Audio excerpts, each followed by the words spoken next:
So much has happened since I last saw you. Sometimes I feel like a failure in every sense of the word. Lack of success, defeat, frustration, collapse, coming to nothing, disaster, screw up, dead duck. Okay, I'm a bit caught off guard with that last one, but I'm sure it still applies. Feeling like a failure is a hard cycle to get out of. However, I turn to movies and TV shows to help give me a pep in my step.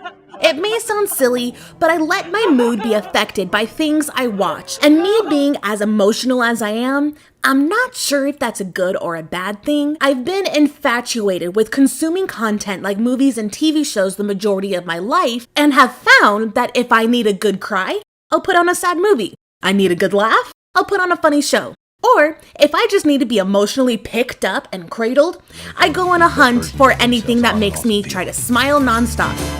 Hello, I am the Lazy Critic, and today I want to talk about a TV show that did just that for me. I always figured that tea was just going to taste like hot brown water. And you know what? I was right. Yeah, it's horrible. No, thank you. Welcome to England.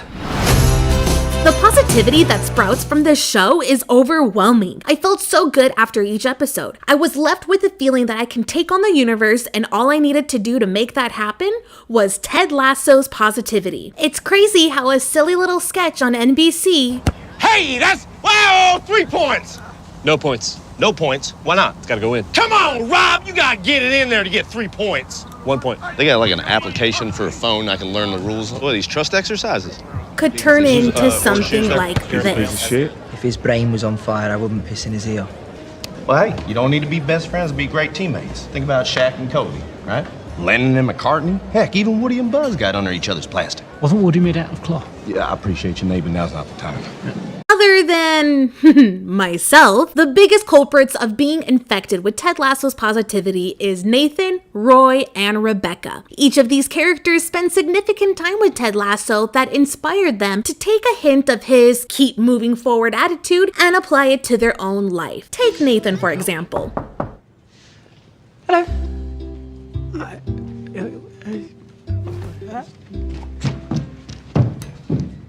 We first see him as a very timid and shy character, a man who gets picked on by all of the other players on the team. However, Ted Lasso's simple gesture plants the seeds that eventually lead to Nathan becoming more of a confident person. Also, I read through your thoughts. Yeah. They're great. And I agree with every last one. Using some of Ted Lasso's infectious positivity. I really love how this show handles this character because it almost gives an example of how applying a positive outlook onto a crappy situation. Tricky time hearing folks that don't believe in themselves, so I'm gonna ask you real quick again. Do you think this idea will work? Yeah, I do. Whoa, why are you screaming at us, Nate? We're right here. Can eventually become one of the best experiences of a person's life. I want a whole lot more of Nathan in season 2, and I know for sure that he's gonna be completely adorable. And then we have Roy Kent.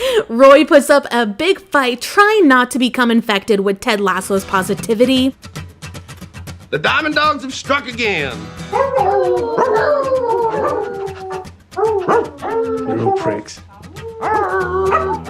However, just like a woodpecker, the positive vibes just kept pecking away at his tough exterior and allowed him to live a life with just a little bit less anger. Even 5% of Ted Lasso's positivity can calm the storm of a rage-filled soccer player. Between Roy sticking up for Nathan, getting into a relationship with Keely, and taking on more of a leader position within the team, he's a great example on how a positive attitude can do a lot for a person. And then there's Rebecca. You're fired because I'm the owner now and I don't like you.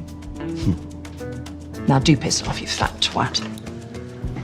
She puts up the biggest fight of them all, treated Ted Lasso's positivity as if it was a zombie virus, and slashed away at anyone who sympathized or even adapted a little bit of Ted Lasso's good attitude. See you later.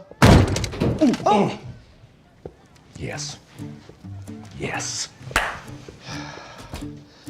He's intolerable. However, Rebecca is not the villain of this story. Even if she's the main conflict for most of the situations that go awry, there are reasons as to why she does what she does, and they are all valid. It doesn't matter how hard she tries to keep Ted Lasso's positive energy away, because it eventually seeps in. I don't think I can get away with that anymore.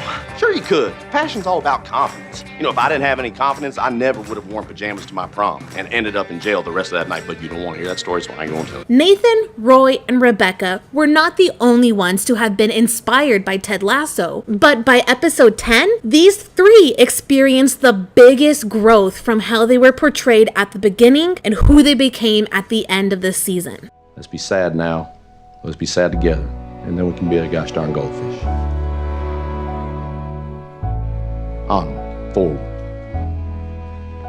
Some of the best scenes are of him in the locker room giving speeches, because even though I am not a talented male athlete, what he was saying did strike a chord with me, and I believed every word. If we all just keep believing, something good eventually is going to come out of it. His determination to make everyone around him feel good is a reason why we all could use a little bit of Ted Lasso's positivity. One of my favorite quotes of this show is when Ted says, For me, success is not about the wins and losses.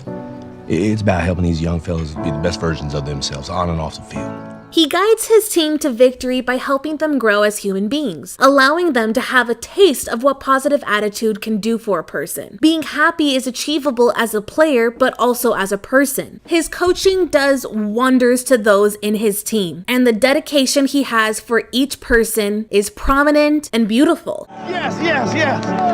Took balls what you did. That's all we got is balls, boy. That's all we got. Roy is a great example of this working successfully. It really does feel like if this Ted Lasso was real, he'd be improving the lives of every team he coaches. His loving and caring nature is infectious to those around him. How wonderful life would be with a positive person like this in your life. Come on, just shake this hand. Arms starting.